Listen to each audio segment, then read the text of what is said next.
All right, everybody. Hello, how you doing? Sorry. I'm Rockie Ventura, and I am going to continue on with the lesson I started yesterday, actually. That lesson was on leadership, and leadership is influence. I'm excited to be doing this lesson with you today.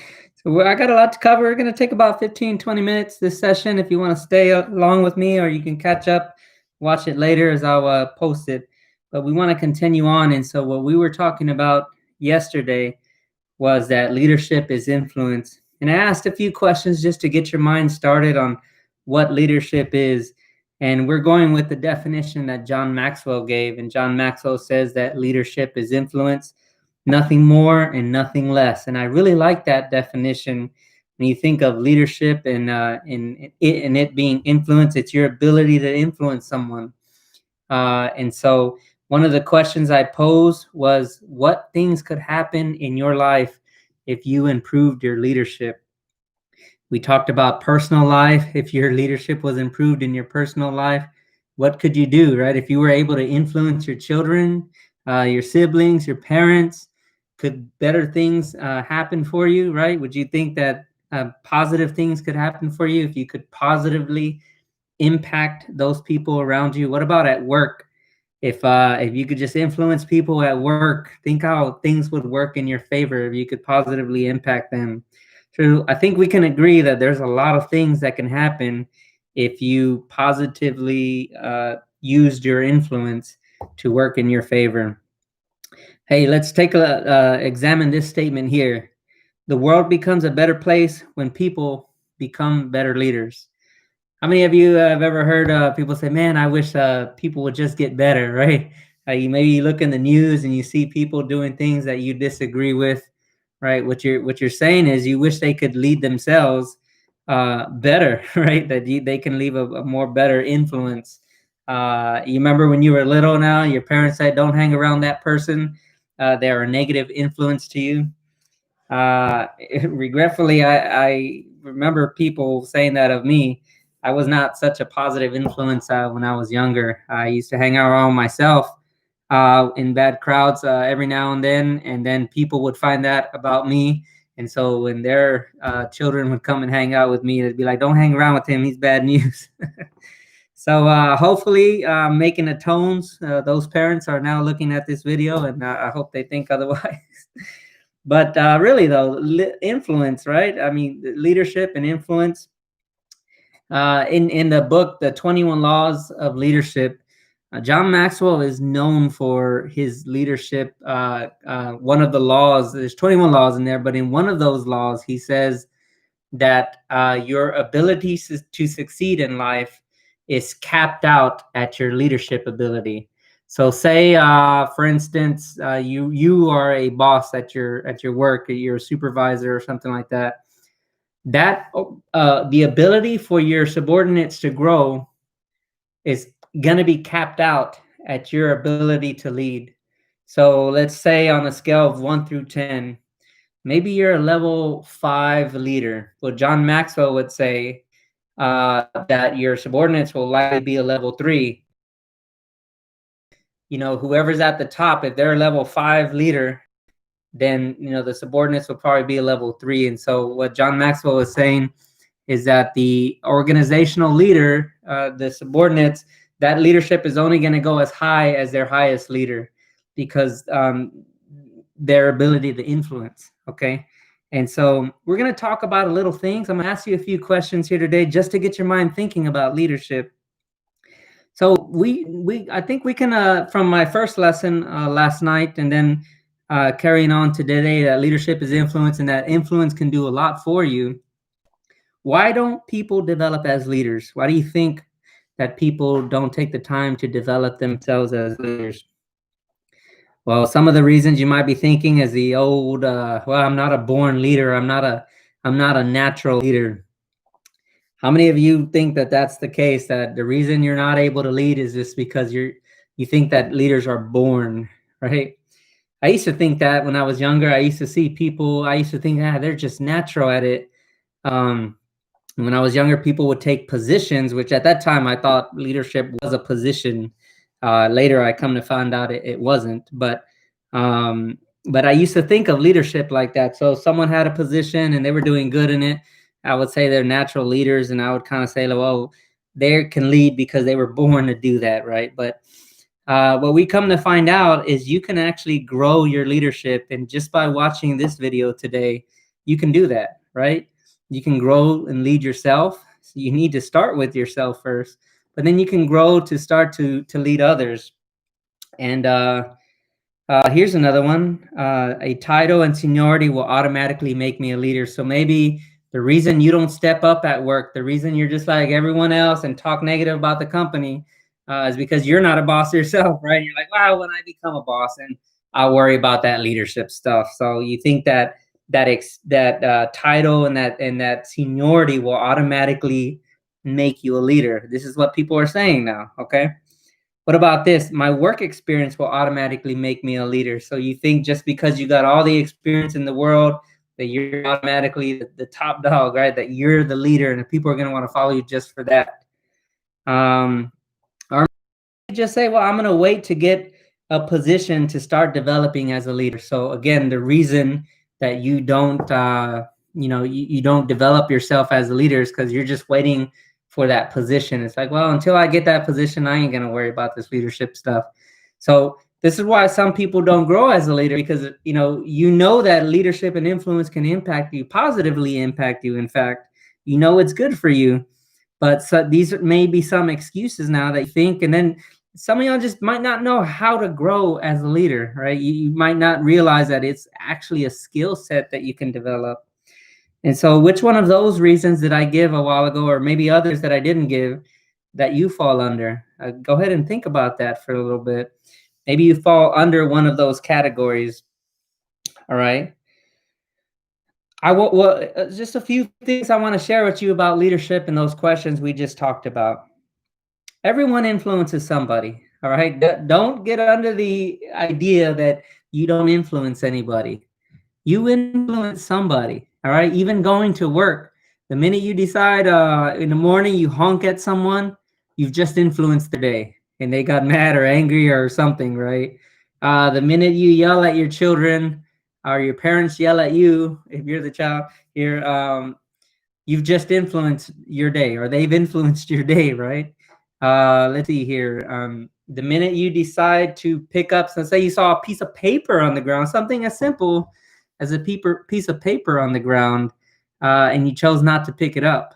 All right, now you've influenced someone's day, because now maybe someone else has to pick it up, or just more workload for them, or it's just like now the person who's responsible to pick it up, they're saying, why can't people pick up after each other? Now they just got upset, right? So you would think even just a little piece of paper, but say now you picked it up and someone saw you, and then you just made someone's day, right? Like, wow, they didn't have to do that. You see how easy it is just to influence someone? You really do influence somebody every single day. The way you greet someone, the way you say good morning, right? I've really made it a practice for myself to, before I leave work, just tell my children, yeah, I love you, and I'll kiss them on the forehead, and I'll just tell them how much I'm proud of them, and I try to say at least a few positive things in the morning. I'll try to send a few text positive things throughout the day, just letting them know, hey, I'm proud of you. I love you. I'm thinking about you.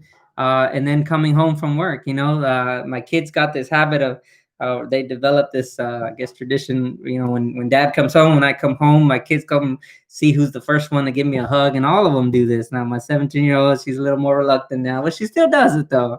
But the other two, they race to come to me and try to get that first hug in. But wow, influence, they're influencing me when they do that.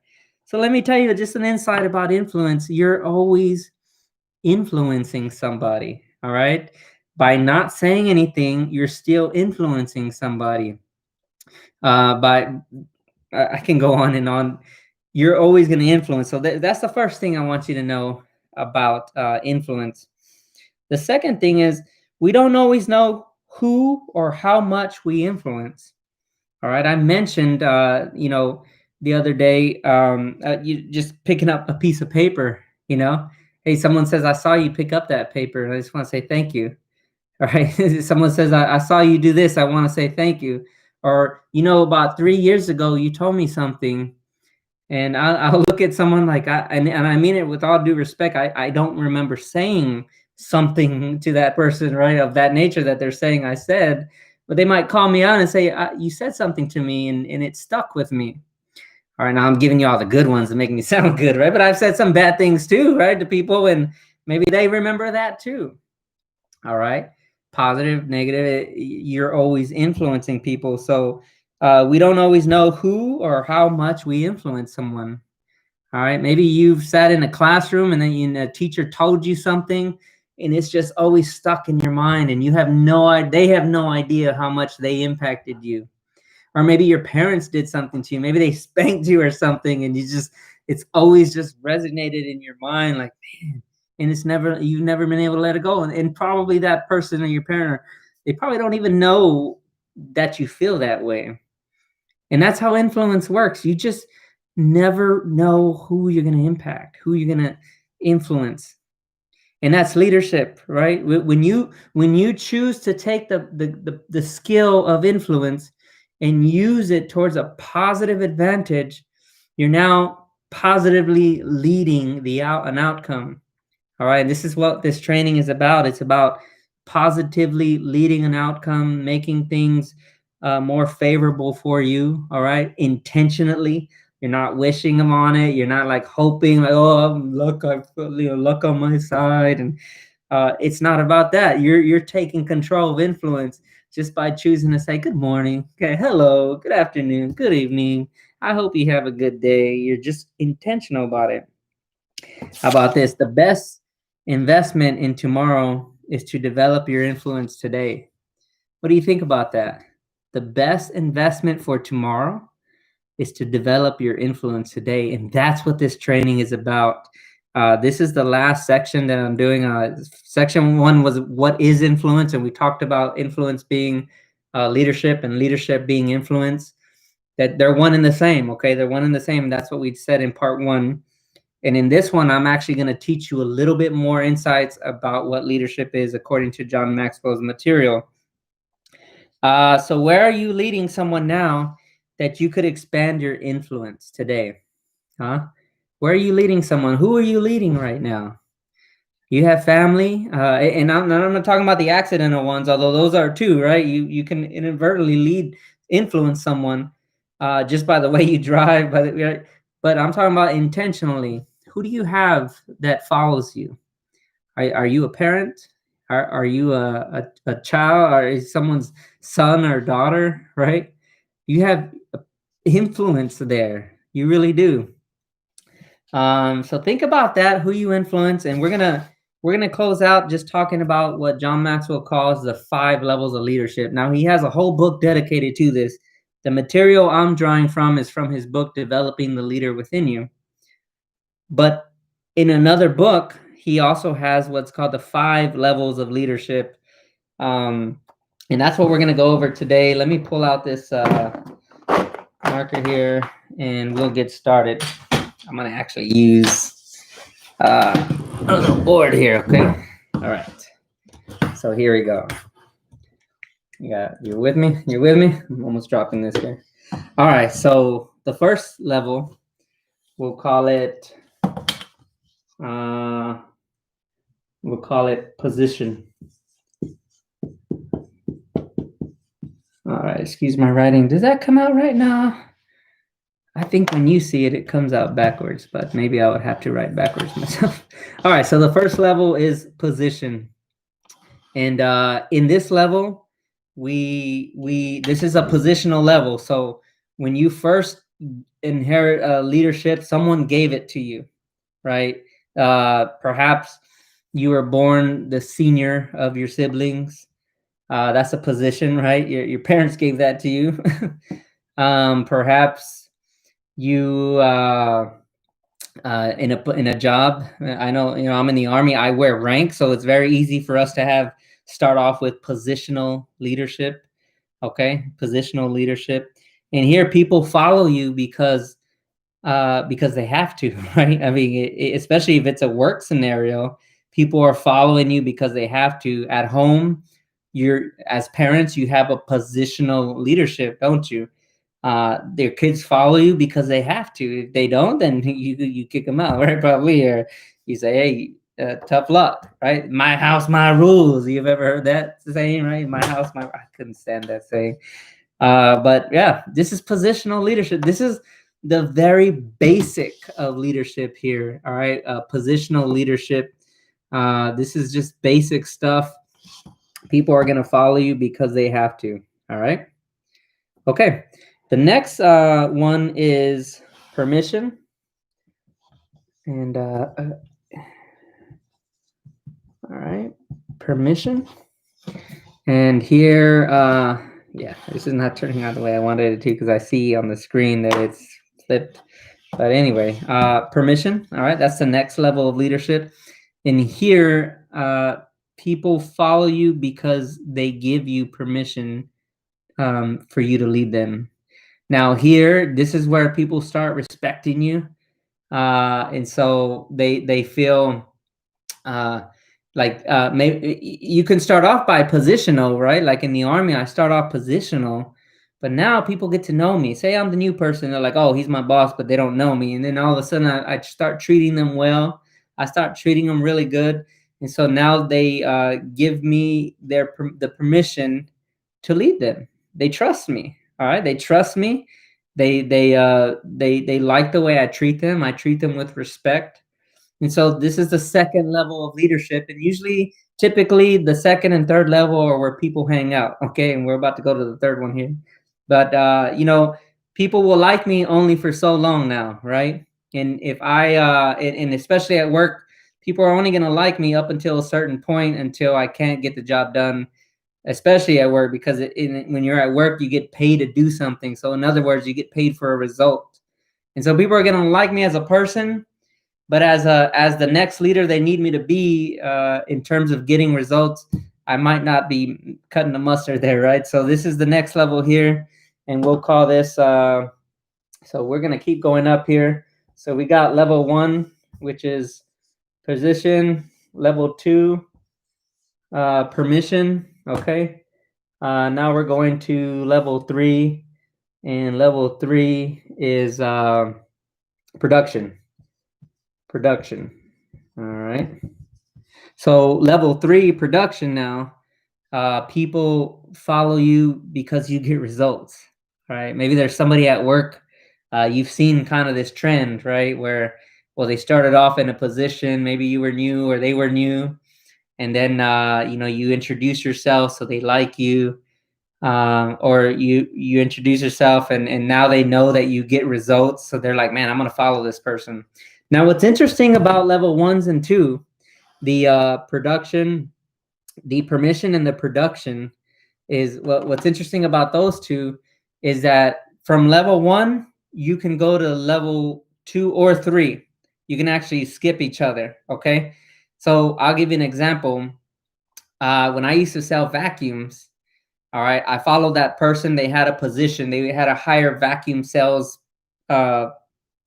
leadership, about positional leadership. And so I followed them, right?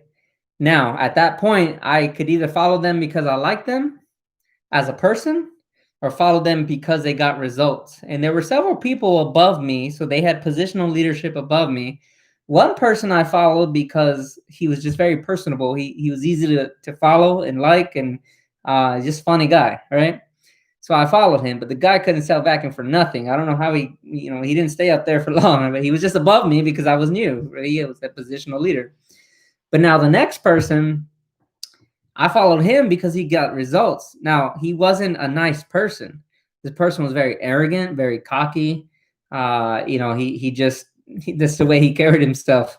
So he wasn't, a nice person, likable person. So that's how you can jump from positional to either production or permission. All right. Now, normally the flow is that way, though. Okay. Ideally, you want to go from people not knowing you, but they just know that you have a position or you're a parent or something, right? And then you want your kids to like you, right? I hope you want a good relationship with them. And then you want to have production with your family, right? You want to be able to help them, or to get results, through from work or through family. You want to be able to, you want to be known for a person who gets results and who's consistent, who gets it done. Okay, now let's go to the fourth one. All right, now the fourth level of leadership John Maxwell calls uh, personal development, or people development. Yes, people. You know what? It's probably good that this thing is backwards because you can probably read it better. My handwriting is not good at all. Okay.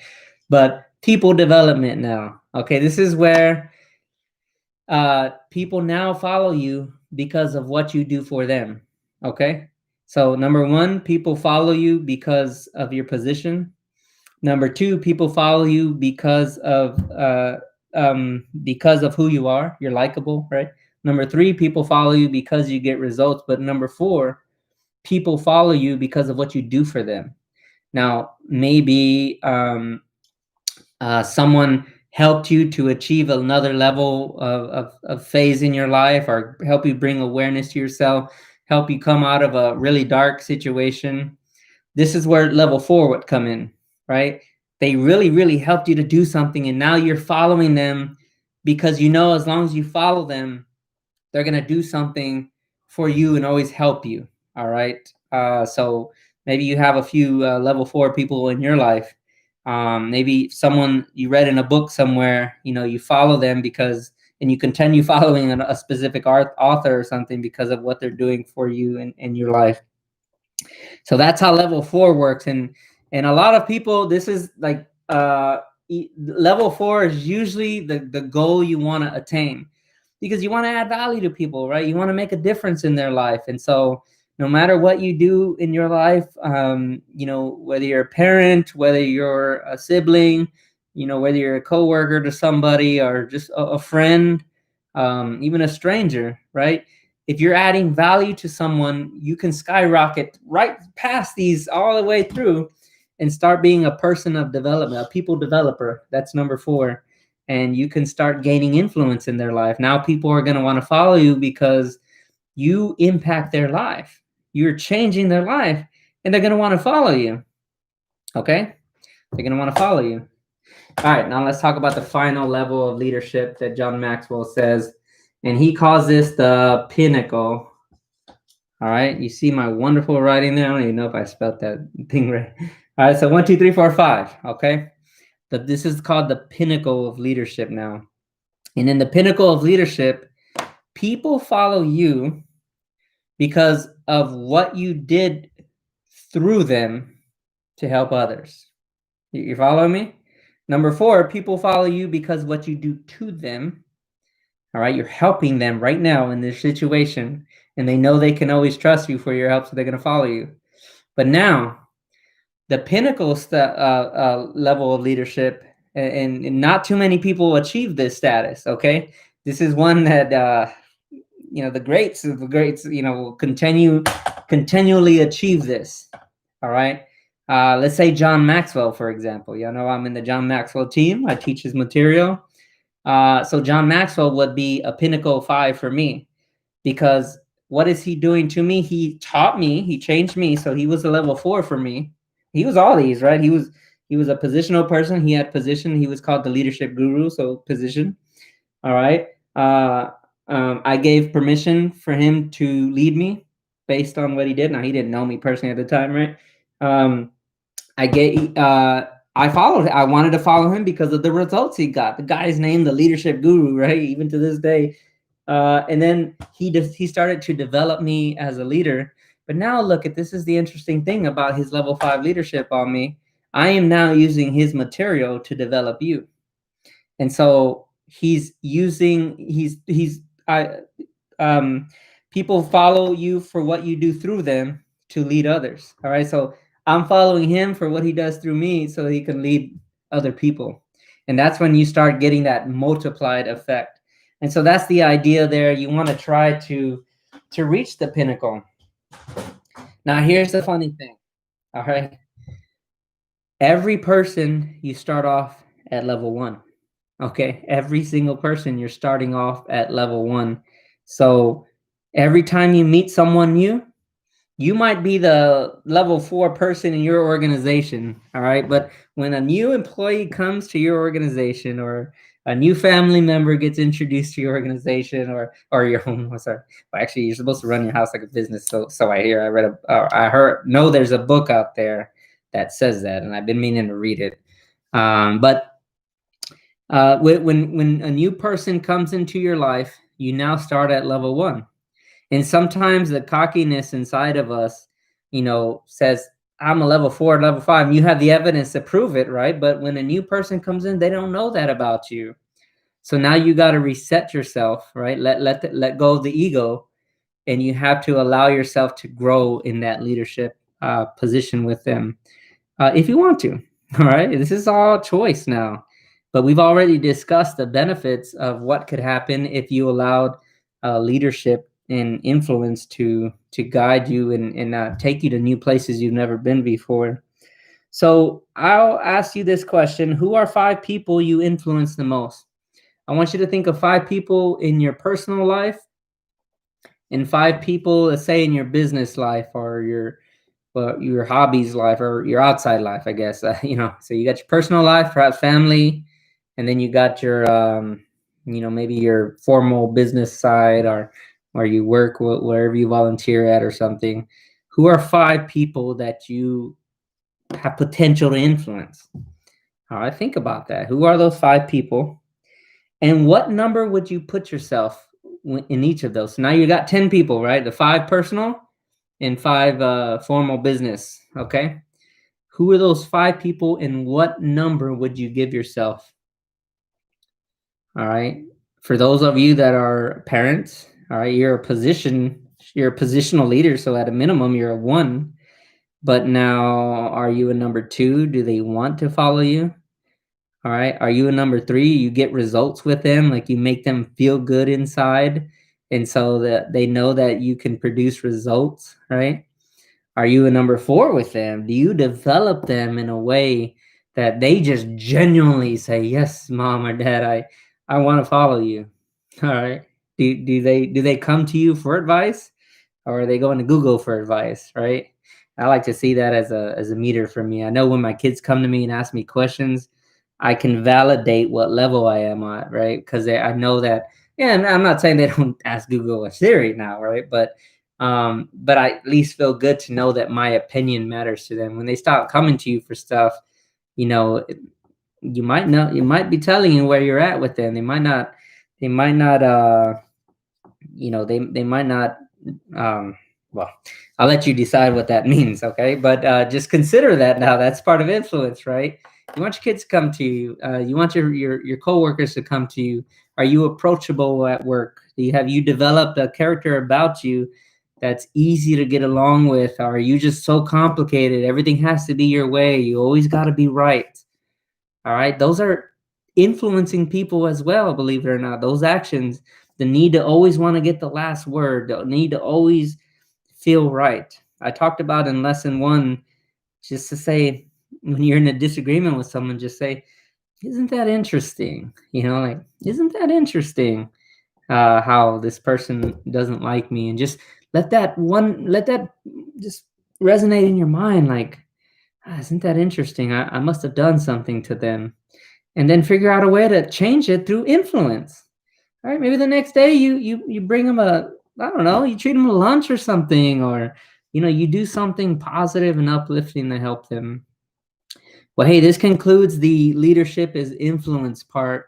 There's still much more to come. It won't be titled Leadership is Influence. This is just Leadership 1, Part 1, and Leadership Part 2. That concludes that. I'll be teaching a little more on these topics of leadership. This is just my 2nd video on YouTube, so I'm just trying to get the hang of it. Going live anyway. This is a live video for those that are watching the replay. But anyway, I want to say thank you, and I'll be producing more. Hey, if you really like this video, give me a thumbs up. All right, subscribe to my page. I'm gonna keep doing a little more videos, and please share it with your friends who could benefit from this. Again, I want to say thank you, and I wish you all the best. All right, take care.